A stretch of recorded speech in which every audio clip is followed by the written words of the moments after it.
പാകിസ്ഥാന് വേണ്ടി ചാരപ്രവർത്തനം നടത്തിയ ഏകദേശം 12ഓളം പേരെ പോലീസ് അറസ്റ്റ് ചെയ്ത് കഴിഞ്ഞു. അപ്പോൾ ഈ സമയത്ത് നമ്മൾ ഓർക്കേണ്ടതായ ചില വ്യക്തിത്വങ്ങളുണ്ട്.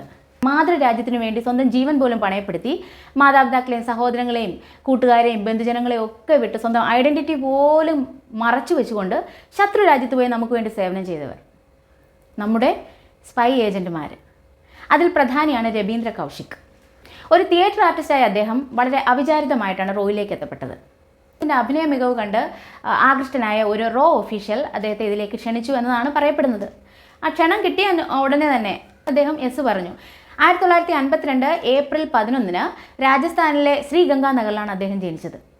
അപ്പോൾ കുട്ടിക്കാലം മുതലേ ആക്ടിങ്ങിനോട് അദ്ദേഹത്തിന് വളരെ ഇൻട്രസ്റ്റ് ആയിരുന്നു. അതിങ്ങനെ തുടർന്നുകൊണ്ടേയിരുന്നു. എൻ്റെ കോളേജ് പഠനത്തിന് ശേഷം അദ്ദേഹം ആക്ടിങ്ങിലേക്ക് തന്നെ ഫുൾ കോൺസെൻട്രേഷൻ കൊടുത്തു. അവിടെ നിന്നാണ് ഇദ്ദേഹത്തിനെ ഈ റോ ഒഫീഷ്യൽ പൊക്കിയത്.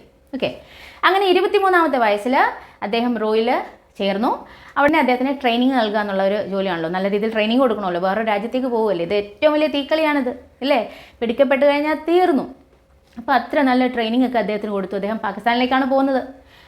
ലാംഗ്വേജ് പഠിച്ചു, ഉറുദു പഠിച്ചു, പിന്നെ ഇസ്ലാമിക് റിലീജിയസ് പ്രാക്ടീസസ്, കസ്റ്റംസ്, അതൊക്കെ അദ്ദേഹം പഠിച്ചു. പാകിസ്ഥാൻ്റെ ജോഗ്രഫി, അവിടുത്തെ സോഷ്യൽ ലൈഫ്, അവിടുത്തെ കൾച്ചർ, അങ്ങനെ എല്ലാ കാര്യങ്ങളും പഠിച്ചു. അവസാനം പേരും മാറ്റി നബി അഹമ്മദ് ഷക്കീർ എന്ന പേരും സ്വീകരിച്ച് അദ്ദേഹം പാകിസ്ഥാനിലേക്ക് പോയി, തൻ്റെ മിഷനുമായി പോയി. അവിടെ കറാച്ചി യൂണിവേഴ്സിറ്റിയിൽ LLBക്ക് ചേർന്നു. പഠനശേഷം പാകിസ്ഥാൻ മിലിറ്ററിയിലെ ഒരു ക്ലറിക്കൽ പോസ്റ്റിൽ അദ്ദേഹത്തിന് ജോബ് കിട്ടി. അദ്ദേഹം ഒരു ക്ലർക്കായിട്ട് അവിടെ സേവനം അനുഷ്ഠിക്കാൻ തുടങ്ങി. അവിടെ ഇരുന്നുകൊണ്ട് പതുക്കെ മേലോട്ട് കയറി വന്നു. അവസാനം മേജർ എന്ന പൊസിഷനിൽ അദ്ദേഹം എത്തി. ഇതിനിടയ്ക്ക് അദ്ദേഹം വിവാഹം കഴിച്ചു.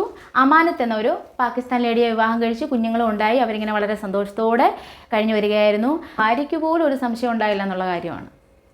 അങ്ങനെ വളരെ സൂക്ഷ്മമായി തന്നെ ഏൽപ്പിച്ച ജോലി അദ്ദേഹം ചെയ്തുകൊണ്ടിരുന്നു, ആർക്കും ഒരു സംശയത്തിന് ഇടകൊടുക്കാതെ. ഇദ്ദേഹത്തിൻ്റെ അവസരോചിതമായ ഇടപെടൽ കാരണം നമുക്ക് പാകിസ്ഥാൻ്റെ ഒരുപാട് മിലിറ്ററി ഓപ്പറേഷൻസ് ഒക്കെ പ്രിവെൻറ്റ് ചെയ്യാൻ കഴിഞ്ഞു. കൃത്യമായ രേഖകൾ, കൃത്യമായ ഇൻഫർമേഷൻസ് അദ്ദേഹം പാസ് ചെയ്തുകൊണ്ടിരുന്നു. അങ്ങനെ കാര്യങ്ങളൊക്കെ ഇങ്ങനെ വളരെ സുഗമമായി പോയിക്കൊണ്ടിരുന്ന സമയമാണ് അദ്ദേഹത്തിന് മേൽ പിടി വീണത്. റോ സെൻഡ് ചെയ്ത മറ്റൊരു ഏജൻറ്റ് ഇന്നത്ത് മസി പിടിക്കപ്പെട്ടു. ഇൻട്രോഗേഷൻ ടൈമിൽ ഈ മസിക്ക് രബീന്ദ്ര കൗശിക്കിനെ കുറിച്ചുള്ള കാര്യം പറയേണ്ടതായിട്ട് വന്നു. അദ്ദേഹത്തിൻ്റെ ഐഡൻറ്റിറ്റി വെളിപ്പെടുത്തേണ്ടതായിട്ട് വന്നു.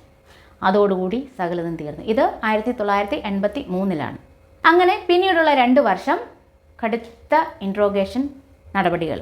2 വർഷം ഒരുപാട് ക്രൂര പീഡനങ്ങൾക്ക് അദ്ദേഹം വിധേയനാകേണ്ടി വന്നു. അങ്ങനെ 1985 അദ്ദേഹത്തിന് അദ്ദേഹത്തെ തൂക്കിക്കൊല്ലാനായിട്ടുള്ള ഓർഡർ വന്നു.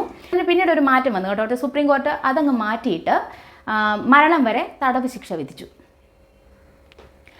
ആ നീണ്ട കാലയളവ്, മരണം വരെയും 2001 വരെയും അതിക്രൂരമായ പീഡനങ്ങൾക്ക് വിധേയനായി അദ്ദേഹം അവരുടെ ഡിറ്റൻഷൻ സെൻറ്ററിൽ കിടക്കേണ്ടതായിട്ട് വന്നു. ഒരുപാട് ക്രൂര പീഡനങ്ങൾ നമുക്കറിയാമല്ലോ. ഇതിനെക്കുറിച്ച് കൂടുതലൊന്നും ഇവിടെ എക്സ്പ്ലെയിൻ ചെയ്യേണ്ട കാര്യമില്ല.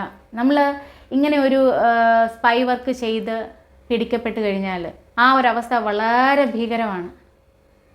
ഇതിനിടയ്ക്ക് തന്നെ അവിടെ നിന്നുകൊണ്ട് അദ്ദേഹം ഒരുപാട് ലെറ്റേഴ്സ് ഇങ്ങോട്ട് അയച്ചിട്ടുണ്ടായിരുന്നു. പേരൻസിനും ഇവിടുത്തെ അതോറിറ്റീസിനും ഒക്കെ അയച്ചു. അപ്പോൾ അതെങ്ങനെ അയച്ചു എന്ന് ചോദിച്ചു കഴിഞ്ഞാൽ അവിടെ ആര് ഹെൽപ്പ് ചെയ്തു എന്ന് ചോദിച്ചു കഴിഞ്ഞാൽ അദ്ദേഹത്തെ ഹെൽപ്പ് ചെയ്യാനുള്ള ആളുകളുണ്ടായിരുന്നു. അദ്ദേഹത്തിന് അത്രയും ക്ലോസ്ഡ് ആയിട്ടുള്ള ഫ്രണ്ട്സ്, അതുപോലെ ഗാർഡ്സ്, അവർ മുഖേനയൊക്കെയാണ് ഈ ലെറ്റർ പുറത്തേക്ക് വന്നത്. ഒരു ലെറ്ററിൽ അദ്ദേഹം പറയുന്നുണ്ട്, എൻ്റെ സ്വന്തം രാജ്യത്തിന് വേണ്ടി ഞാൻ എൻ്റെ ജീവൻ പോലും കൊടുത്ത് പണയപ്പെടുത്തി ഈ അവസ്ഥയിലായിരിക്കുമ്പോൾ എന്നെ സഹായിക്കാൻ ആരുമില്ലേ എന്നുള്ള കാര്യം. അത് വളരെ വേദന ഉളവാക്കുന്നൊരു കാര്യമാണല്ലേ. കടുത്ത ഫ്രസ്ട്രേഷൻ, ഒറ്റപ്പെടൽ, എന്താ അതിന് പറയേണ്ടത്? ആ ഒരവസ്ഥ നമ്മളൊന്ന് ഊഹിച്ച് നോക്കിയേ.